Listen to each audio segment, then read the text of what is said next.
자, 지금부터 청래당 무박 1일 육해공 산악급기 훈련 도중 깜짝 강연 문재인 현상에 대하여 강연을 시작하겠습니다.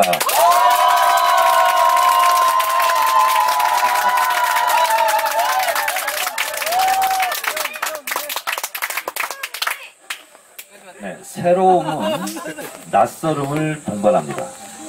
항상 그렇습니다. 무엇인가 새로운 것이 나오면 낯설어요. 몸에 익지 않고. 지금 대한민국에서 벌어지고 있는 여러 가지 낯설은 장면, 이런 것은 하나의 현상으로 나타나고 있다. 그것이 문재인 현상이다. 이전까지 정치 영역에서 단 한 번도 경험해보지 못한 새로운 현상들이 나타나고 있는데, 이 새로운 현상을 문재인 현상이라고 명명한 사람이 있었으니 그것이 바로 나다. 정청래다. 이 문재인 현상이라는 것을 목격하고도 이게 문재인 현상이라는 것을 알아채지 못하는 사람들이 있으니, 제가 봤을 때는 두 가지 그룹이 있습니다. 하나는 여의도 야당, 그리고 언론들은 문재인 현상에 대해서 애써 외면하거나 애써 인정하지 않으려고 하는 모습을 보이고 있습니다. 오히려 재계라든가 기업 이런 데는 빨리빨리 알아집니다. 왜냐하면 거기는 피드백이 빨라요. 어떻게 해야 이익을 내고 어떻게 해야 이 현상에 묻어갈까, 순항할까 하기 때문에 기업들은 오히려 빠릅니다. 그리고 김상조 위원장이 공정거래위원장에 딱 들어가자마자 프랜차이즈들이 뭐라 하겠어요? 우리는 닭값을 내리겠다. 우리는 뭐 하겠다. 지금 이렇게 조치들이 나와요. 그런데 이것에 가장 지금 둔감한 세력들이 언론과 야당 세력이다. 이렇게 생각을 저는 하고 있습니다. 그것에 대한 대표적인 목리, 고집이 한겨레 신문의 김정숙 씨입니다. 왜? 새로운 현상을 인정하고 싶지 않아요. 본인들은 30년 전부터 대통령 부인에게 C자를 붙이는 것을 규정했대요. 그래서 자기들의 원칙이라는 거예요. 그리고 C는 존칭어라는 거예요. 자, 근데 그 뭘 모르냐면, 언어는 처음에 생성을 해서 발전을 하다가 소멸을 합니다. 언어가 소멸하는 것은 여러 가지 이유가 있는데, 그 언어를 쓰는 사람들이 갑자기 사라져요. 그러면 그 언어는 소멸합니다. 그리고 그 언어가 개념이 바뀌어요. 그러면 그 언어로서의 가치가 없어지는 겁니다. 지금도 사전을 찾아보면 C는 존칭어라고 나옵니다. 근데 사전이 아직 사전적 규정을 못한 거예요. C는 처음에 존칭어가 맞았지만 지금은 하대하는 개념으로 바뀐 거예요. 누구한테 누구 C 그러면 기분이 좋지 않습니다. 이름이 뭐죠? 김미정. 근데 제가 갑자기 김미정 이분한테 어이 김씨 이러면 나를 존중해 주는구나 이렇게 생각 안 합니다. 이미 그것은 하대어로 바뀌었어요. 그래서 존칭어, C가 존칭어라는 것은 이미 소멸됐습니다. 그런 것처럼 새롭게 일어나고 있는 문화 현상에 대해서 둔감한 거예요. 그걸 잘 모르는 겁니다. 문재인 대통령 이전에는 없었던, 문재인 대통령 출범 이후에 새롭게 나타났던 현상을 몇 가지 말씀드리겠습니다. 근데 이 현상은 본질을 대변합니다. 현상은 본질을 대변하죠. 자, 첫 번째, 영국의 유명한 록 페스티벌, 음악축제에 이게 다 문재인 덕분이다. 깃발 들고 교포들이 나갔습니다. 이전에 없었던 현상입니다. 강경화 외교부 장관 임명하라고 전직 외교부 장관들이 지지선언을 합니다. 이전에 없었던 현상입니다. 김상조 위원장 임명하라고 교수들 친구들이 475명인가요? 정론관에서 기자회견을 합니다. 그리고 위안부 할머니들이 강경화 임명하라고 정치적 입장, 그런 민감한 입장을 처음으로 냈습니다. 이것이 예전에 없던 새로운 현상이에요. 메르켈 총리와 밥 먹고 나왔는데 교민들이 문재인 대통령을 보겠다고 티켓 들고 100m 줄을 서 있어요. 메르켈 총리가 나 이거 처음 보는 현상이다 이렇게 얘기합니다. 자기가 정상회담을 많이 했는데 이처럼 자기 나라 대통령을 보겠다고 무슨 아이돌 스타 기다리고 있듯이 진을 치고 100m를 줄 서고 있는 것은 자기도 처음이라는 거예요. 처음 있는 현상입니다. 자, 그리고 당청 관계에서 이렇게 저렇게 삐걱삐걱한데 원내대표를 직접 청와대로 오라고 그래요. 그리고 1시간 10분을 얘기합니다. 이전의 대통령 중에서 그렇게 한 사람이 없습니다. 그리고 어디를 가든 아이돌 스타예요. 이전에 없었던 현상입니다. 그러면 이런 현상은 어떠한 본질을 대변하고 있을까? 본질은 뭘까? 정리하자면 이런 거예요. 문재인이라는 사람은 내가 만든 대통령이다. 이런 생각을 강하게 가지고 있습니다. 그러니까 심리적 일체감을 형성하고 있습니다. 근데 이 심리적 일체감은 어떠한 배경을 가지고 있느냐? 촛불 시민혁명 6개월 전의 기억이기 때문에 너무나 또렷합니다. 그리고 이것은 다시는 이명박근혜 같은 이런 대통령을 나는 두고 싶지 않다 하는 강한 저항감의 표현이기도 합니다. 실제로 미국에 있는 제 친구가 트럼프 대통령 당선되고 나서 니네 나라는 어떻게 하면 트럼프 같은 사람을 뽑냐? 이러니까 미국 친구가 니네는 박근혜 뽑았잖아. 그래서 자기가 진짜로 한마디를 못했대요. 특히 외국에 나가면 다 애국자가 된다고 그러는데 외국 교민들은 실제로 대한민국에 대해서 안테나를 여러분들보다 더 많이 세우고 있습니다. 너 한국 사람이야? 그러면 부끄러워서 한국 사람이라고 말을 못할 정도가 됐어요. 근데 문재인 대통령이 나타나니까 당당하게 누가 물어보지 않아도 나 한국 사람이야. 우리나라 대통령이 문재인이야. 이렇게 자부심이 생긴 거예요. 그러니까 그것을 본인이 표출하고 싶은 거예요. 그러니까 미국에 가서도 독일에 가서도 교민들이 I love 제인 이렇게 써가지고 나오는 거예요. 그래서 이러한 현상은 앞으로 당분간 지속될 것이다. 그리고 여기에 역행하는 자 정치 세력으로 남아있기 어렵다. 저는 이렇게 보고 있습니다. 좀 더 멀리 쳐다보자면 한국 동학농민혁명 좌절 이후 최초로 성공한 혁명입니다.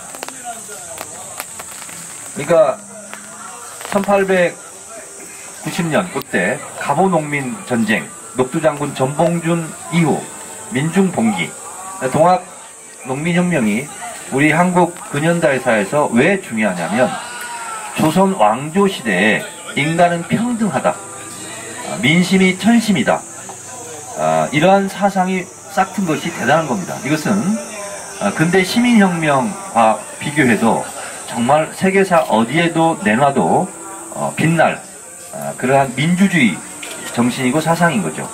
근데 그것이 좌절, 우금지 전투에서 수백 명, 수천 명이 죽으면서 좌절합니다.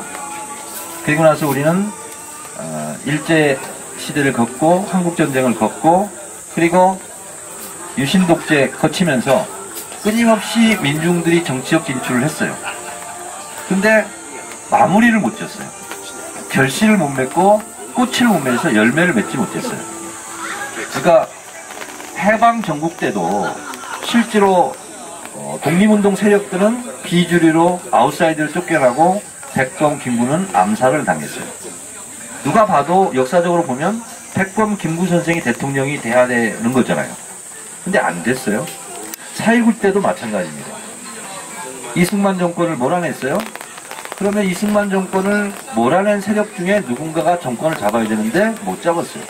오히려 그 반대 세력 박정희가 잡은 거예요. 그리고 80년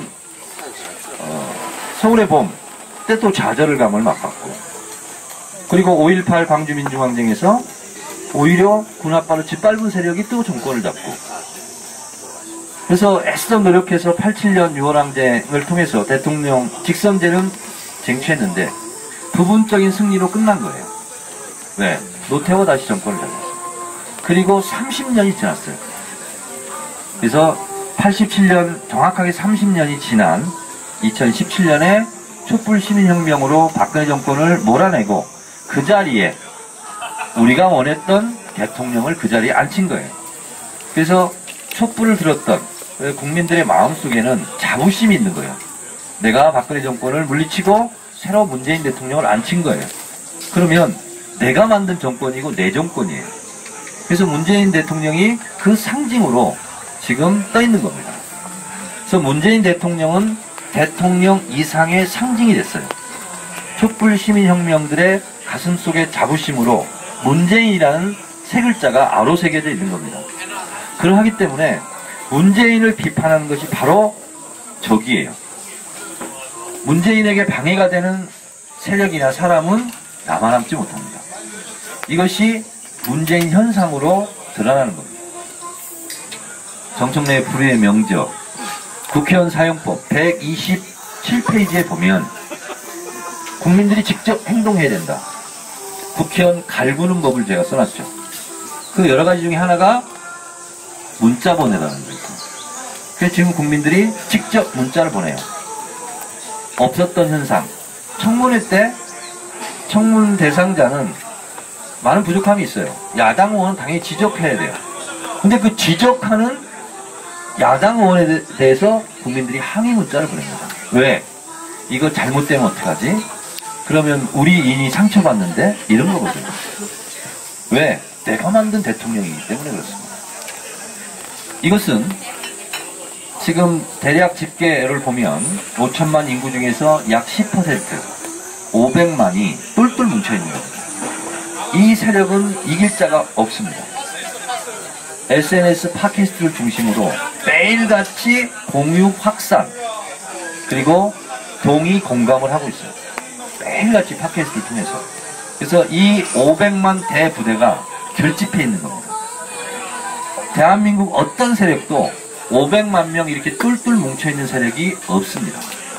근데 이런 현상을 잘못 보고 문바라고 공격하는 사람은 계단으로 바위치기가 될 수밖에 없어요. 무조건 질 수밖에 없는 게임이에요. 왜?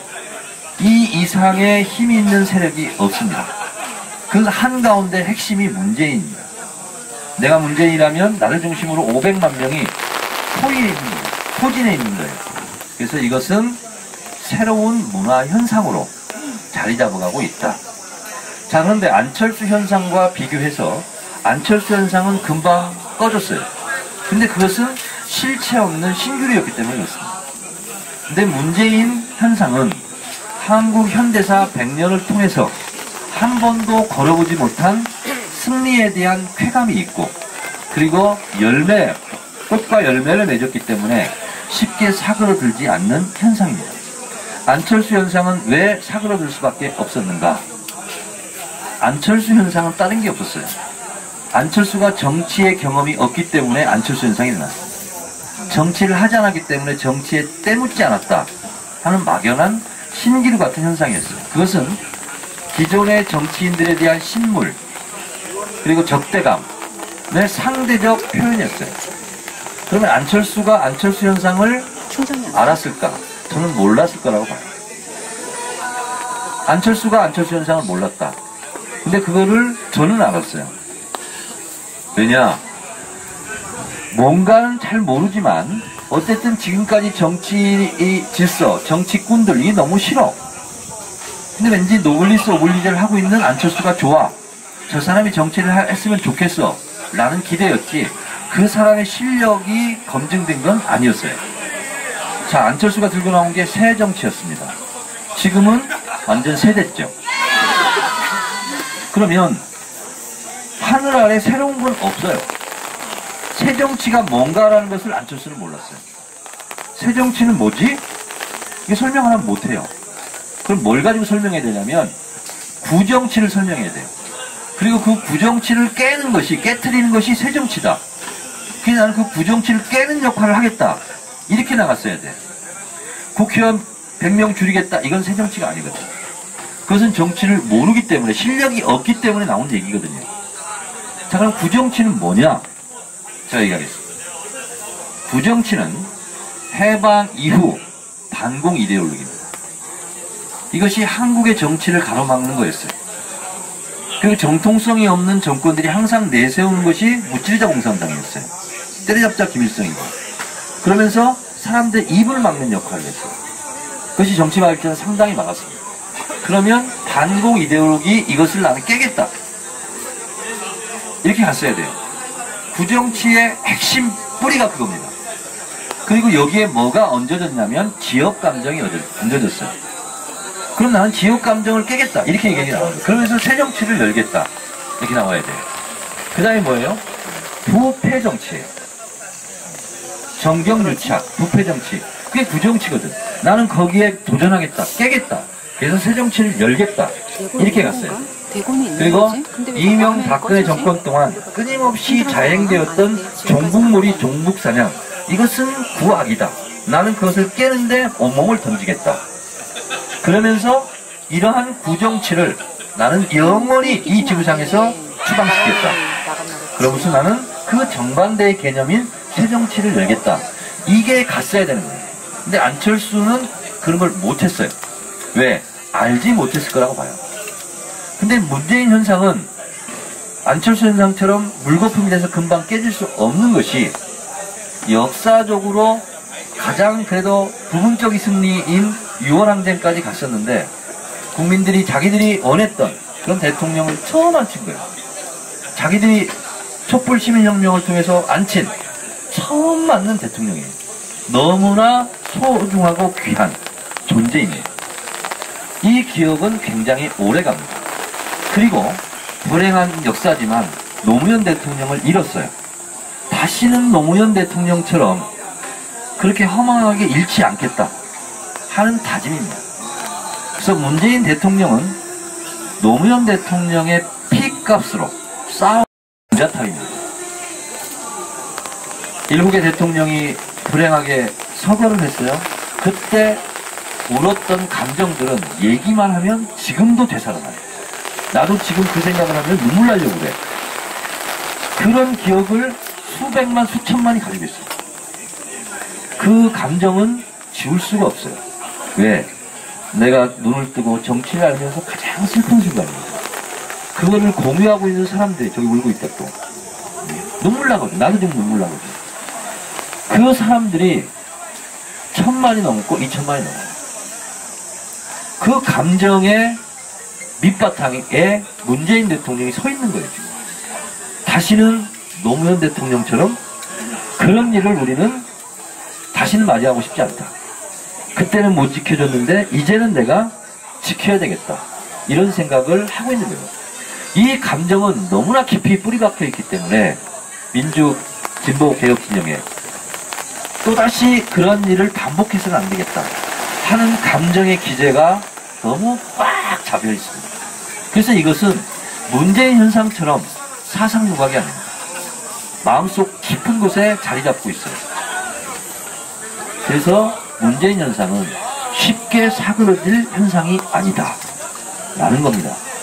그래서 지금은 조금 무슨 장관 후보가 흠이 있다 뭐한다 하는 거에 대해서 그거는 중요한 일이 아니에요. 문재인 대통령이 하고자 하는 일, 정책에 대해서 걸림돌이 된다고 하는 순간 이 문재인 현상을 일으키고 있는 강고한 500만 대군이 가만히 있지 않아요. 그래서 제가 봤을 때는 개인적으로 보면 문재인 대통령은 굉장히 책임감을 많이 가져야 되는 대통령이고 개인적으로 보면 굉장히 행복한 대통령일 수 있어요. 문재인 대통령도 굉장히 외유내강형인데 감정의 표현을 잘 안 합니다. 근데 문재인 대통령 얘기만 나오면 못 참아요.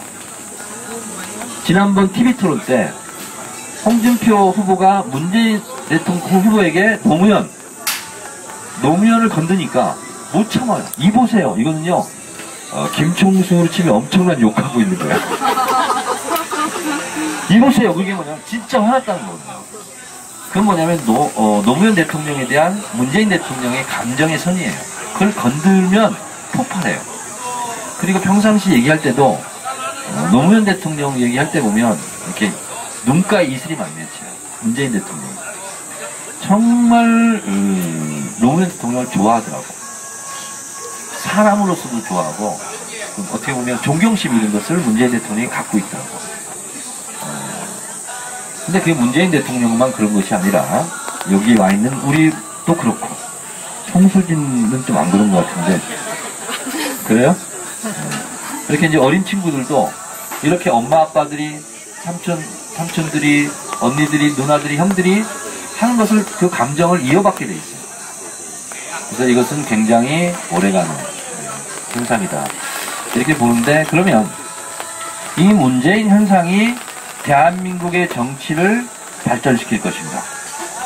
그리고 제가 굉장히 중요하게 생각하는 남북관계를 진척시킬 수 있을까? 저도 원래 참 감정의 기복이 심하고 눈물도 많고 그런데 한겨레 신문 1면에 베를린 구상에 대한 기사가 났을 때 저는 그 한겨레 신문을 들고 화장실 가거든요. 그리고 깊은 사색을 하면서 끝면까지 사설까지 다 읽어요. 저는 한겨레 1면 베를린 구상을 읽으면서 진짜 울었어요. 야, 어쩌면 이렇게 내 마음과 똑같이 남북관계를 바라보고, 그리고 프로세스를 어쩌면 내가 생각했던 것과 똑같이 밟을까. 저는 19대 국회 외교통일위원회 하면서 2년 동안 주장했는데 새누리당 때문에 못한 게 있어요. 모든 걸 다 떠나서 북한 영유아 지원은 무조건 해야 된다. 그리고 그때 유니세프 보고서에 의하면 0세부터 5세까지 통계에 잡힌 것만 25%가 영양실조였어요. 이번에 문재인 대통령은 28%라고 얘기했죠. 또 늘었나 봐요, 지금. 그래서 이 영유아 지원은 앞으로 우리가 통일 이후에도 문제가 됩니다. 성인으로 자랐을 때 지장을 줘요. 영유아 때 영양실조. 그래서 이것이 제일 급한 거고 이거부터 지원해야 된다 라고 했을 때 제가 얼마나 기뻤겠어요. 이거는 몇 년 전부터 제가 주장했던 거거든요. 그리고 비정치 분야, 비군사 분야부터 교류하자. 뭐 이런 거 쭉 나온 거 있잖아요. 베를린 구상. 저는 정말 대통령 잘 뽑았다. 그리고 ICBM 미사일 발사를 했기 때문에 그런 말을 하기가 혹시 어렵지 않을까 저는 내심 걱정했어요. 그런데 우리가 무력 시위했잖아요. 두 발 우리는 쏘고 갔잖아요. 왜냐면 베를린 구상을 발표하기 위해서는 쏘고 가는 게 좋습니다. 어쩜 이렇게 머리도 좋냐. 그런 생각했어요. 왜냐면 저는 딱 쐈을 때 국내 보수세력을 좀 안심시키고 가서 진짜 베를린 구상을 발표하려는구나 라는 속으로 생각했어요. 그래서 잘 쐈다 이렇게 생각했어요. 그거 없이 얘기했어 봐요. 막 조선일보 이런 데서 막 물어뜯었을 거야. 근데 이쪽한테도 잘했어. 그거 쏴도 아무런 지장 없거든요. 지들이 쏘는데 우리는 쏘면 안 돼? 오히려 이것이 튼튼한 안보죠. 그래서 베를린 구상 이걸 보면서 저는 문재인 대통령이 다른 부분 다 하시겠지만 남북관계를 베를린 구상처럼만 잘 한다면 저는 다른 거 안 보고 진짜 박수를 많이 칠 거예요. 그리고 그것은 성공한 대통령이에요. 제가 작년 대선 전부터 계속 강연을 하고 다녔던 것이 대한민국 정치 영역에서 제일 중요한 것이 남북관계다. 이것이 가장 큰 덩어리고 남북관계를 성공하면 성공한 정권이고 실패하면 실패한 정권이라고 제가 1년 동안 떠들고 다녔어요. 그래서 문재인 대통령이 방향을 매우 잘 잡았다. 그리고 정책도 잘하지만 한 장면 한 장면이 다 감동적이다. 그래서 지지율이 80% 나오는 건데 지지율은 굉장히 중요합니다. 대통령의 정책을 흔들림 없이 추진해 나가는데 동력이 됩니다. 그런데 그것은 정책으로만 되지 않아요. 모든 것이 합쳐되는데 예를 들면 참 연기해서 되는 건 아니에요.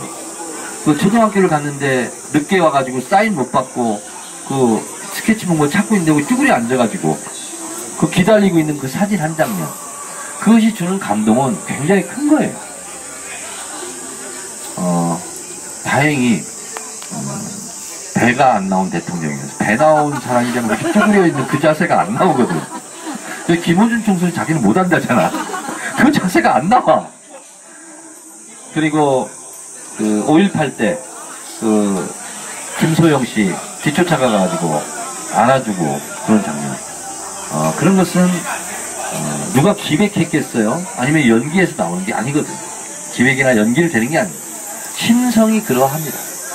그래서 이거 한 장면 한 장면이 한 정책보다 훨씬 더 많은 사람들에게 공감대를 형성하고, 그리고 반대 세력들에게 반대 세력을 무장해제시키는 그런 역할을 합니다.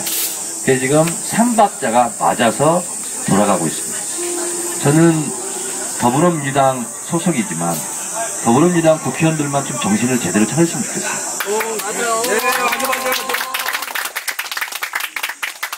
광장의 언어와 여의도의 언어가 다르다. 이따위 얘기는 더 이상 안 나왔으면 좋겠어요. 아니, 광장의 민심으로 지금 새로운 역사를 열었고 새로운 대통령을 만들었어요. 국회의원들이 탄핵하자고 한 게 아니에요. 촛불 시민들이 탄핵하자고 하니까 본인들이 끌려가서 밀려서 탄핵에 도장 찍은 거예요. 근데 내가 탄핵시켰다, 국회의원들이. 이렇게 생각하면 안 된다니까요.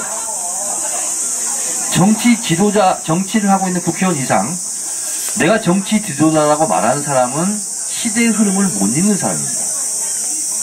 촛불을 들었던 국민이 저의 지도자입니다. 저는 그 시민들이 하라는 대로 하겠습니다. 이게 정답이에요. 어디다 대고 내가 지도자니까 내가 깃발 들면 따라오라고 그러면서 새누리당과 자유한국당과 연정하겠다고 이런 얘기하는 사람은 뭘 모르는 사람이에요. 아니, 촛불을 들고 박근혜를 탄핵시키고 했던 국민들이 자유한국당과 잘 지내라고 촛불을 들고 탄핵을 시킨 거냐고. 그거는 어떻게 보면 반역사적 발언이에요. 그게 뭐냐? 아직도 뭘 모르는 거예요. 높이 올라 있는 게 아닌데 본인은 낮은 데에 있는데 본인이 높다고 생각하고 본인이 똑똑하다고 생각하고, 그래서 대중을 가르치려고 그러고 대중은 그것은 우매하다는 거거든요. 뭘 몰라 니네는. 내가 이게 깃발 들고 하면 따라와 이거거든요. 그래서 그런 사람은 지금 문재인 시대 문재인 현상을 이해를 못하는 사람이다. 그런 사람은 정치적으로 성공할 수 없고 성공해서도 안 된다 이렇게 생각을 합니다. 아직도 대연정을 주장하는 사람이 있어요. 아니, 그러면 박근혜도 석방해줘야지. 그렇잖아요. 용서는 정치하는 사람들이 하는 게 아니에요. 화해는 정치하는 사람들이 하는 게 아니에요. 국민들이 화해해라, 이제 저 사람들 용서할게, 그랬을 때 마무리 작업을 하는 게 정치인들이 하는 거지. 왜 자기들이 자격도 없으면서 그런 주장을 하냐고. 문재인 현상을 모르는 사람들, 언론과 정치인들이에요. 아까 야당이라고 했는데 여당에도 있어요. 이런 것은 잘 모르기 때문에 그 사람들한테는 제가 가르쳐줘야 돼. 그리고 세계 최초로 이렇게 문재인 현상을 사회과학적으로 냉철하게 분석한 사람은 없었어, 지금까지. 그게 접니다. 이게 지금 이 시대를 관통하고 있는 키워드입니다. 시대정신이고 문재인 현상. 이걸 모르고 떠들면 안 돼요. 이전에는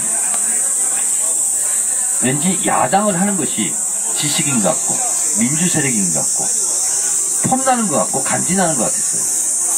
지금은 야당 내가 지지한다는 것이 왠지 부끄러워. 말을 못 꺼내겠어. 이게 시대적 유행이에요. 그래서 지금은 나 좋아, 문재인 내가 만들었어, 나 그냥 어용시민 할래, 뭐 어때서, 이런 분위기잖아요. 그렇잖아요? 여러분, 문재인 시대에 문재인 대통령을 돕는 어용시민에 대해서 하기 싫은 사람 손 들어봐. 아무도 없잖아. 저도 그렇거든요. 문재인 대통령을 지지하는 것이 너무 허덕수되면 대체적으로 공천을 받으면 탈당을 합니다. 그리고 국회의원이 돼서 나타나겠다, 다시 복당하겠다, 이게 일반적인 거였어요. 자, 그런데 저도 그런 관례를 깨고 수용하고 내가 재물이 되겠다 하면서 더 컷 유세단을 만들었어요. 없었던 일입니다. 그리고 많은 사람들이 거기에 대해서 박수치고 같이 울었어요. 일종의 스몰 정청래 현상이죠.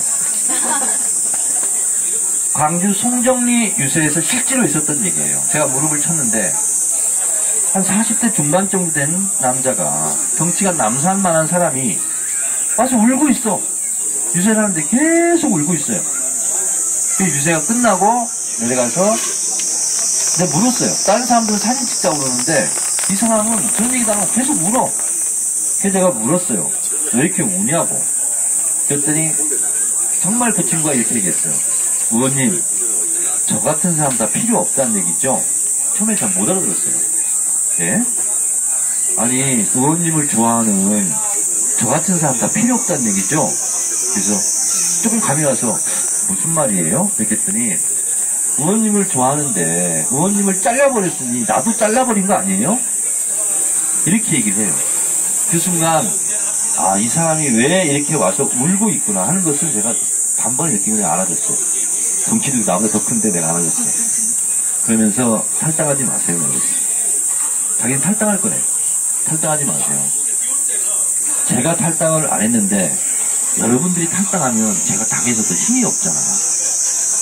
탈당하려고 하는 건데 정청래가 탈당하지 말고 조속히 귀가 조치라 하라고 했더니 많은 사람들이 탈당을 안 하고 다시 잠잠해지면서 선거운동을 돕더라. 이래야 당에서 내가 더 할 말이 있지 않겠어요? 열받는다고 떠나면 나무도 그거를 제가 4년간 했어요. 그러니까 뭐냐면 가까운 사람이야 그냥. 그리고 일체감, 심리적 일체감이 형성됐는데 어느 날 갑자기 컷오프가 됐대. 내가 잘린 거야. 그러니까 자기 일이 아니잖아요 솔직히. 그런데 그렇게 많은 사람들이 울어. 왜? 내가 잘린 거하고 똑같은 감정을 갖고 있는 거예요. 심리적 일체감. 그런 것이 형성돼 있더라고 보니까. 그러니까 그때 좀 눈치 빠른 국회의원들은 다른 사람 필요 없다. 정청래가 내려왔으면 좋겠다. 실제로. 그래서 제가 96명 후보자 지원 유세를 했어요. 아마 당대표보다 더 많이 갔을 거예요. 제가 뛴 것이 1500km.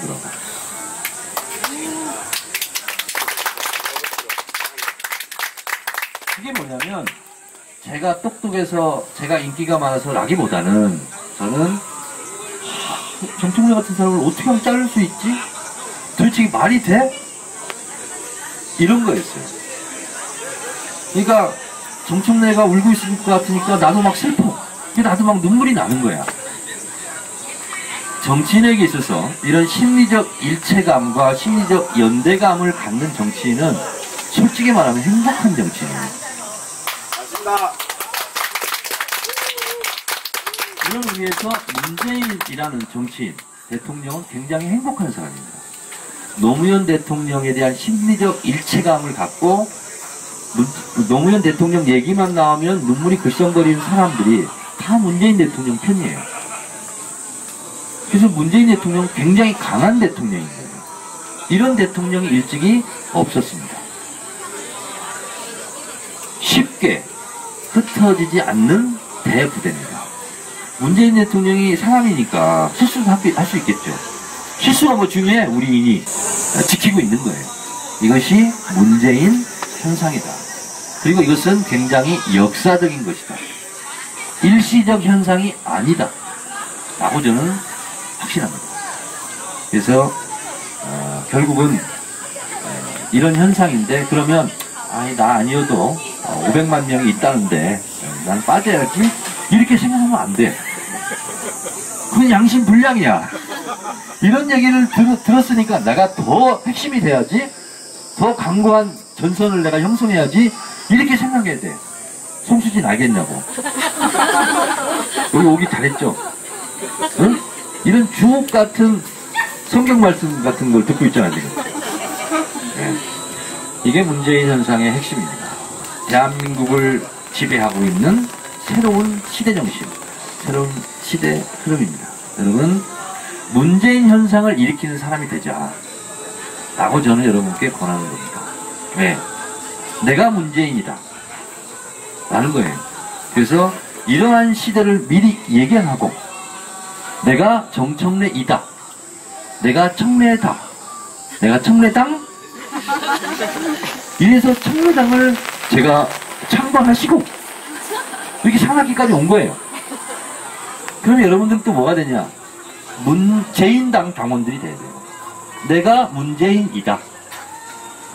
내가 재인이당.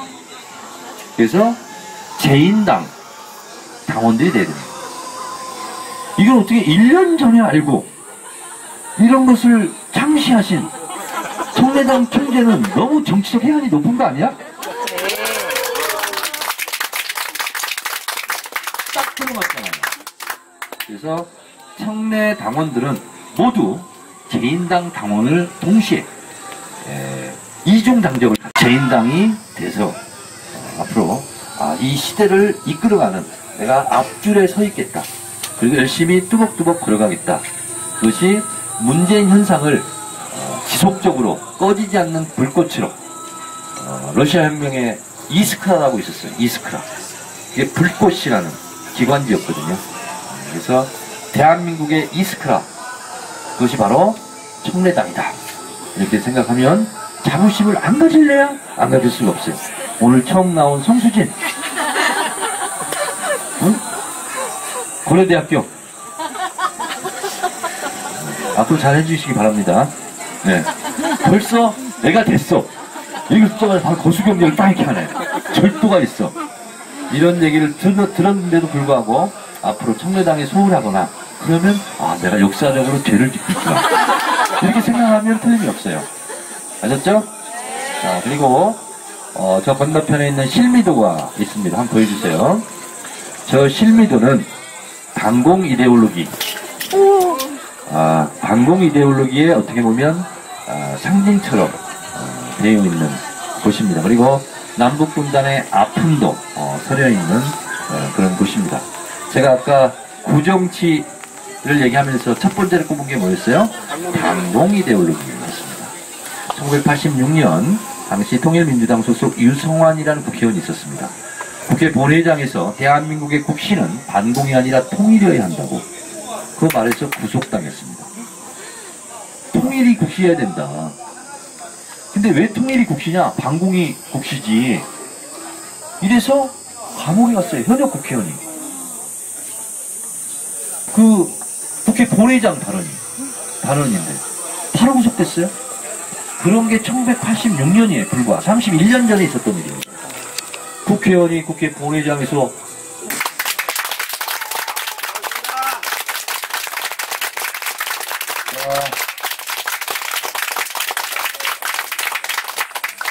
청래당 만세 한번 하겠습니다. 청래당 만세! 재인당 만세! 강연 끝!